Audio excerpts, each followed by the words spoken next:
Patay ang usa ka lalaking laborer sa Pulumulok South, Cotabato.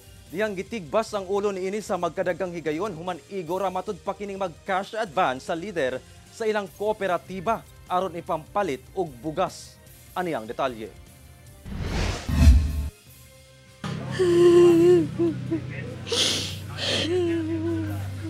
Igo na lang sa paghilak ang nahimo sa asawa sa 43 anyos nga lalaking gitigbas patay sa Barangay Cannery Site, Pulumulok South, Cotabato pasado alas 11 Martes sa gabi.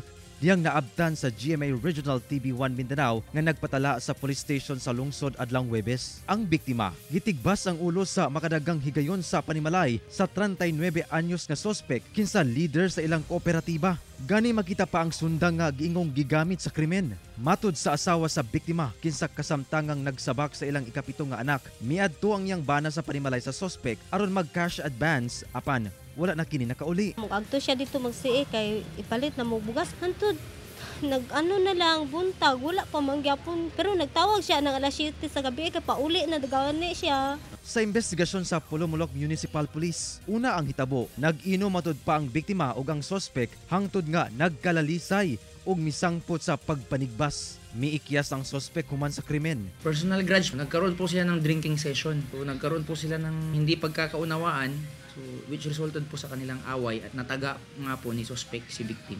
Sumala sa asawa sa biktima, posibleng selos sa trabaho ang hinungdan sa pagpanigbas. Dili man na siya magmaoy pero akong kuan uragi kasilusan base nila akong bana sa trabaho ba. Kasong murder ang atubangon sa mga sospek kinsa gipangita na sa kapulisan. Mo surrender na lang siya. Nabagi siya kaluoy sa mua. Kabalo biya siya nga buntis gid ko mga nakayid ko.